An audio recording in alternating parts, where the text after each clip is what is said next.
Start कर रहे हैं नया टॉपिक, और ये टॉपिक क्या है आपका?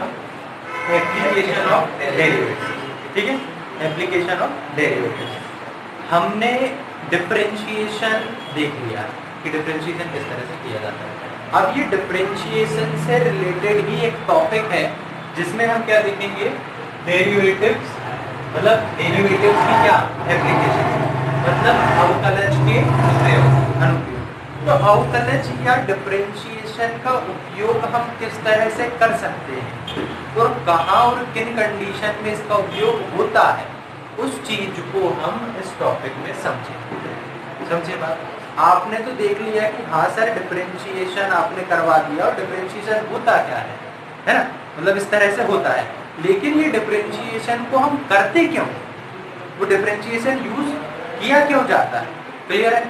तो उस चीज को इस चैप्टर में बारीकी से बताया गया है। जैसे मान के चलो बेटा, एक बर्फ का गोला है।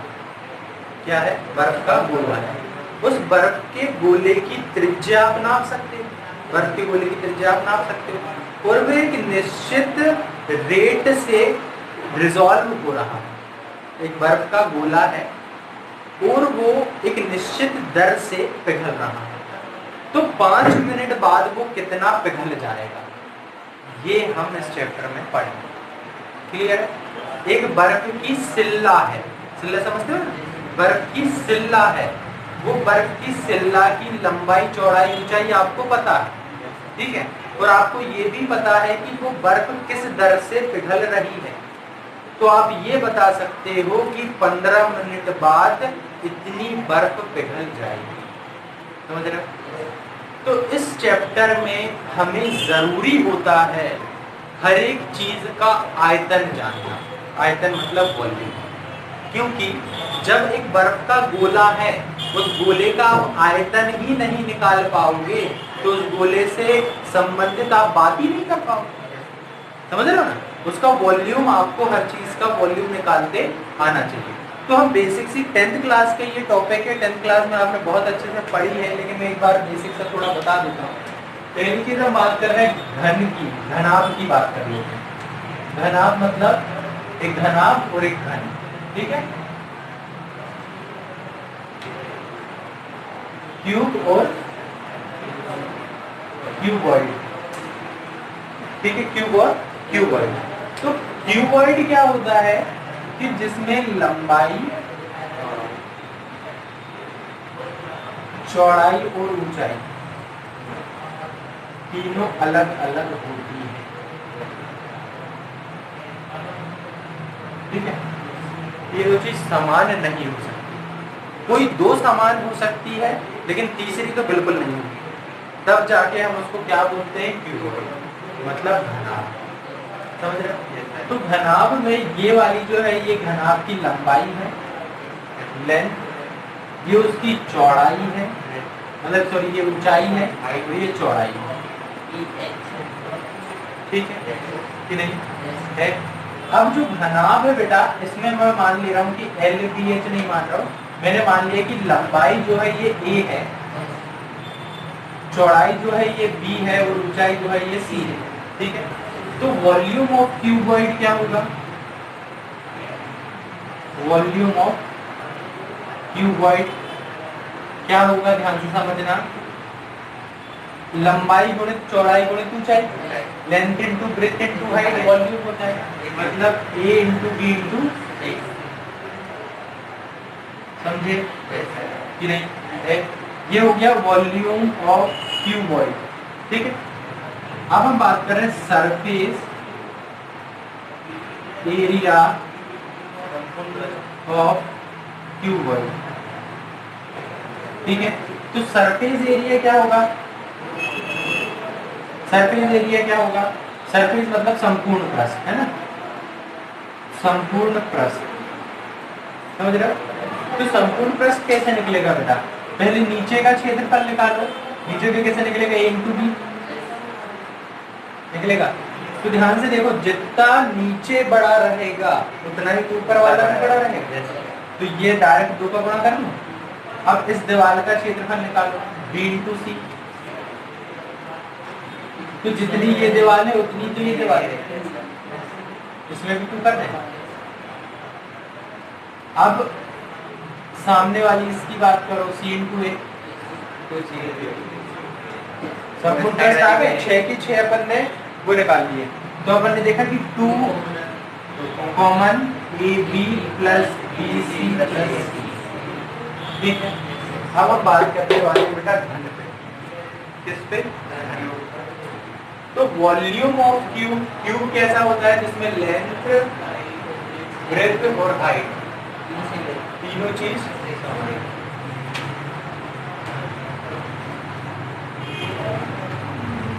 मतलब ये भी ए और ये भी ए। तो हम बात कर रहे हैं volume of cube, volume of cube. तो वॉल्यूम ऑफ क्यूब क्या होगा? V = लंबाई गुणित चौड़ाई गुणित ऊंचाई, AB × A × A, मतलब वॉल्यूम कितना कि नहीं आया। फिर हम बात कर रहे हैं surface area of cube, surface area of cube, घन का संपूर्ण पृष्ठ मतलब कितना 2, यहाँ ए बी है, ए लिख दिया, यहाँ पे बी भी अपना ए into A स्क्वायर, यहाँ बी और सी अपने, यहाँ बी और सी भी सब ए, उधर भी मतलब 3 हो जाएगा, 3A स्क्वायर, 3 का मल्टीप्लाई 2 समझ आया कि नहीं? इतना कर लो फिर आगे बढ़ रहे हैं। चलो बेटा अब हम देखेंगे स्क्वायर, स्क्वायर मतलब गोला, SPHERE, स्क्वायर मतलब गोला, ठीक है बेटा, जैसे विक्की की बॉल होती है। तो मान लो सपोज ये स्फीयर है, इसकी रेडियस r है, ठीक है। ये बर्फ है, बर्फ का गोला है, तो बर्फ के गोले का आयतन आपको निकालना है, volume of sphere, volume of sphere क्या होता है 4/3 पाई r क्यूब, 10th में पढ़ा 4/3 पाई r cube. Volume of sphere हो गया। और हम बात कर रहे हैं एक और चीज होता है इसमें, वक्र पृष्ठ, गोले का वक्र पृष्ठ 4 पाई r स्क्वायर, जिसको हम क्या बोलते हैं सरफेस एरिया ऑफ स्फीयर, ठीक है 4 पाई r, ठीक है। तो हमने देख लिया सेकंड गोला। फिर हम बात कर रहे हैं सिलेंडर, मतलब बेलन, ठीक है। तो बेलन कैसा बनता था आपका, ये एक गोला इस तरह, ठीक है।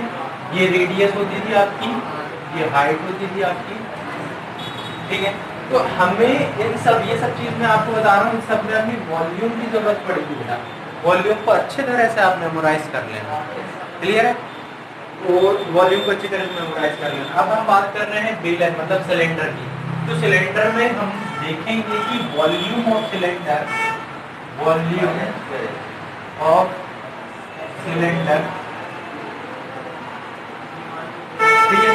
सिलेंडर क्या होता है बेटा, ध्यान से देखना, इतने नीचे वाले भाग का क्षेत्रफल कितना होगा, पाई r स्क्वायर, व्रत है ना, पाई r स्क्वायर। अब वो क्षेत्रफल कहाँ तक जा रहे हैं, ऊंचाई तक, तो पाई r स्क्वायर इंटू h, कितना आयतन है, पाई r स्क्वायर इंटू h। और एक और चीज आती है इसमें, बेलन का वक्र पृष्ठ, वक्र पृष्ठ मतलब बाजू वाला, इसको हम बोलते हैं कर्व्ड सरफेस एरिया। कौन सा पृष्ठ, वक्र पृष्ठ। ये होता है 2 पाई r h, कितना होता है 2 पाई r h। तो हम देखेंगे total surface area of cylinder. तो देखो नीचे वाला पाई r स्क्वायर और ऊपर वाला भी पाई r स्क्वायर, तो डायरेक्ट कर दो तो पाई r स्क्वायर। तो साइड वाले को क्या बोलते हैं, 2 पाई r h। क्या काम आ रहा है, 2 पाई r, यहाँ एक r बच रहा है और यहाँ से ठीक है। ये दो चीज होगी बेटा, जल्दी से इसको उतारो, फिर दो चीज और देख रहे हैं। लास्ट हम एक और देख ले रहे हैं जो है कोण। है ना? क्या है? कोन। कोन को क्या बोलते हो आप? शंकु। ठीक है, कोन कुछ इस तरह से दिखता है बेटा, है ना? तो ध्यान दो, वॉल्यूम ऑफ आ कोन मतलब शंकु का आयतन। शंकु का आयतन क्या होता है? हाँ बिल्कुल, 1/3 पाई आर स्क्वायर इंच। ध्यान रखना बेटा, है ना? ये जो शंकु का जो आयतन रहता है, मतलब कोन का जो वॉल्यूम रहता है, ये बेलन के वॉल्यूम का 1/3 होता है, सिलेंडर के वॉल्यूम का 1/3। ठीक है, बस वॉल्यूम की जरूरत है, वॉल्यूम कर लो ज्यादा से ज्यादा। आपको यदि ये रेडियस पता है, ये हाइट पता है, तो ये त्रिज्यक ऊंचाई जो है इसको आप निकाल सकते हो, है ना? पाइथागोरस से। जैसे मान लो ये L है, ये R है, ये H है, तो L कैसे निकालोगे? अंडर रूट जिसका प्लस। ठीक है, बस इतने ही आप क्वेश्चन करते हैं। इस टॉपिक से रिलेटेड क्वेश्चन देख रहे हैं बेटा, क्वेश्चन नंबर 1 हम देख रहे हैं, हिंदी की बुक यूज कर रहा हूँ ना। बर्फ का गोला एक समान दर से पिघलता है। तो एक बर्फ का आइस का स्फीयर है और वो समान रेट से डिसॉल्व हो रहा है। बर्फ का एक गोला समान रूप से पिघलता है। गोले की त्रिज्या 5 सेंटीमीटर होने पर, गोला है बेटा और गोला समान रूप से पिघल रहा है, गोले की त्रिज्या कितनी? 5 सेंटीमीटर होने पर गोले के आयतन की परिवर्तन की दर इसकी त्रिज्या के सापेक्ष ज्ञात कीजिए। ध्यान से सुनना, गोले के आयतन की, गोले के आयतन की परिवर्तन की दर, यही होता है परिवर्तन, परिवर्तन की दर उसकी त्रिज्या के सापेक्ष ज्ञात कीजिए। ये निकालना है, नहीं समझे? गोले के आयतन जो है, गोले का आयतन चेंज हो रहा है, और किसके अकॉर्डिंग चेंज हो रहा है? उसकी रेडियस के अकॉर्डिंग चेंज हो रहा है। तो आयतन त्रिज्या के अनुरूप परिवर्तित हो रहा है, तो हमें ये उसका निकालना है। ठीक है बेटा, तो बात समझो कि भाई अपन को निकालना है यार dV/dr हमें फाइंड करना है। ठीक है, तो गोले की त्रिज्या हमें दी है, radius of a circle r = 5 centimetre दी है। Then the volume of sphere,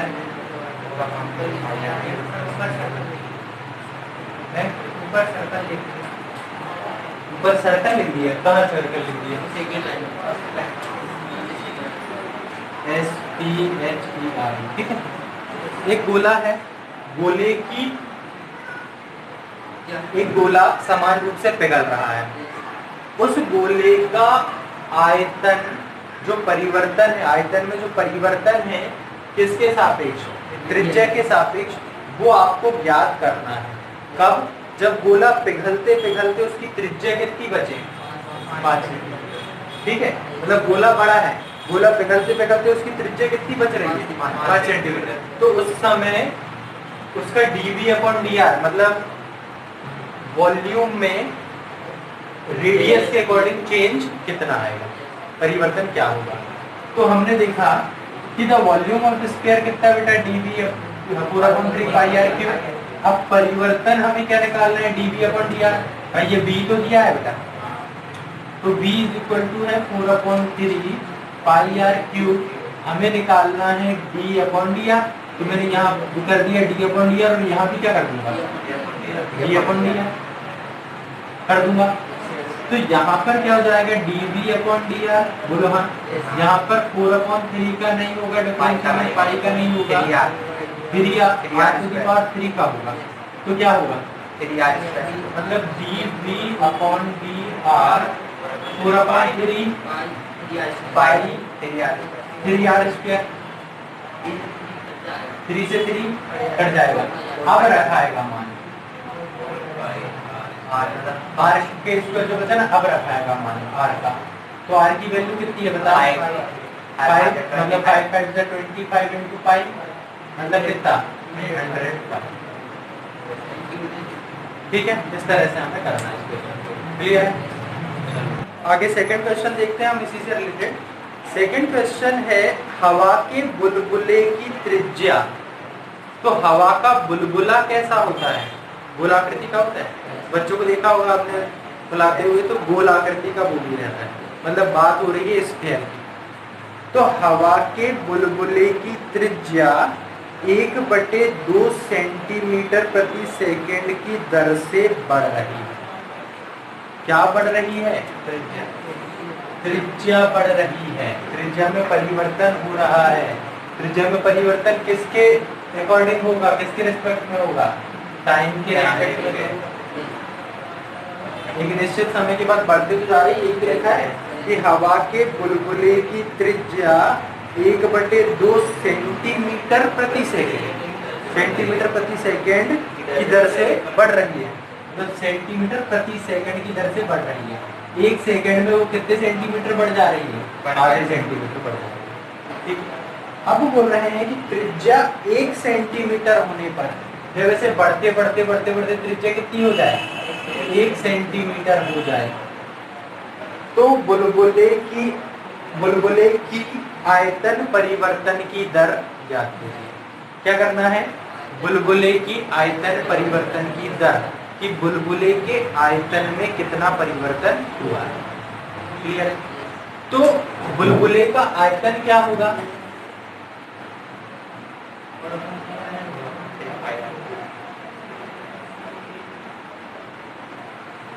आयतन क्या होगा, 4/3 पाई आर क्यूब, मतलब v इज इक्वल टू है ये।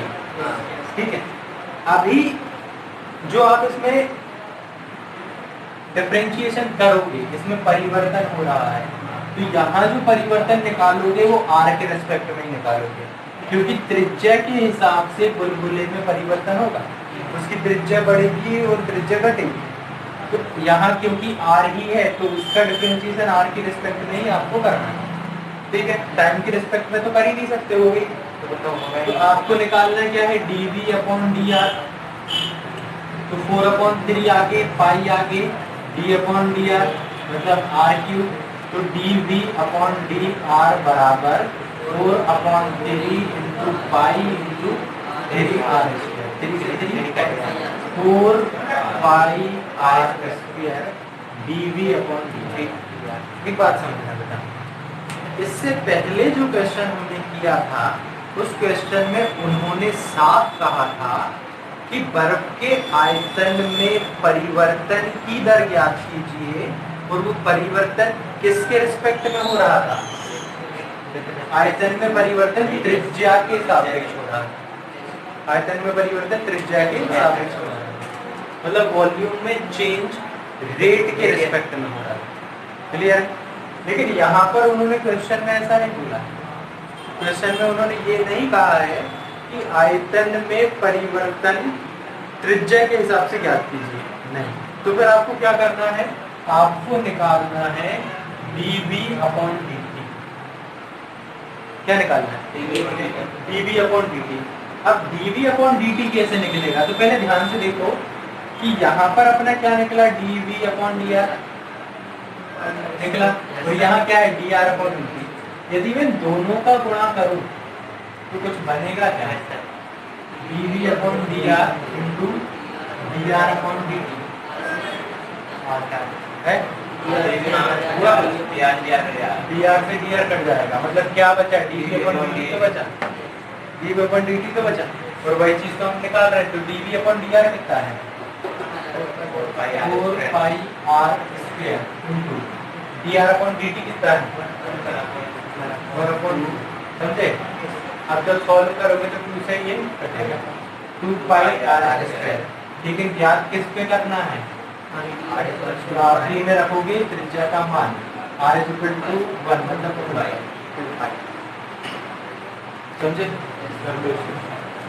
थर्ड क्वेश्चन आइए है, एक घन की कोर, एक क्यूब है और उस क्यूब की एक जो लेंथ है ना, एक घन की कोर 7 सेंटीमीटर प्रति सेकंड की दर से बढ़ रही है।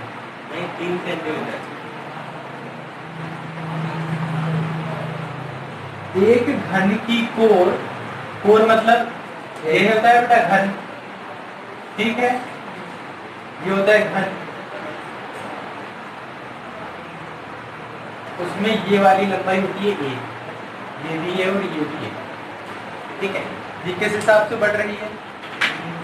7 सेंटीमीटर पर सेकंड की दर से बढ़ रही है। तो हम क्या करेंगे भाई, ये बढ़ रही है ना, तो D A upon D T कैसी? 7 सेंटीमीटर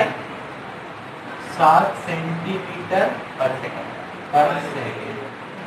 ठीक है। आगे क्या बोल रहे हैं कि जब घन की कोर 10 सेंटीमीटर लंबी हो, जब घन की कोर कितने मीटर लंबी है? 10 सेंटीमीटर लंबी हो, तब घन का आयतन किस दर से बढ़ रहा है? तब घन का आयतन किस दर से बढ़ रहा है? मतलब आपको क्या निकालना है? dv अपॉन dt आपको निकालना है, घन का आयतन किस दर से बढ़ रहा है। समझ रहे हो कितने टाइम में कितना बढ़ रहा है? तो हम जानते हैं कि वॉल्यूम ऑफ क्यूब कितना होता है? v बराबर ए क्यूब, बोलो हाँ, ए क्यूब होता है। तो अब बात समझो यार कि घन का आयतन है ए क्यूब, तो अपन ने इस तरफ क्या किया? डिफरेंशिएशन किया, v बराबर ए क्यूब है, तो ए क्यूब है तो डिफरेंशिएशन किसके रिस्पेक्ट में करना पड़ेगा? ए के, बोलो हाँ, करना पड़ेगा। तो ए क्यूब का जब डिफरेंशिएशन होगा मतलब D V upon D A, ठीक है, तो जो कितना हो जाएगा? 3a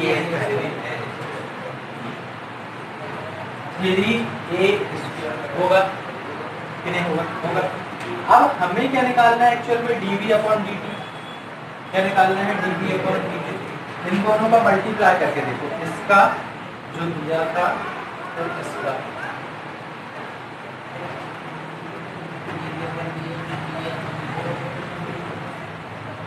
आया मजा भाई?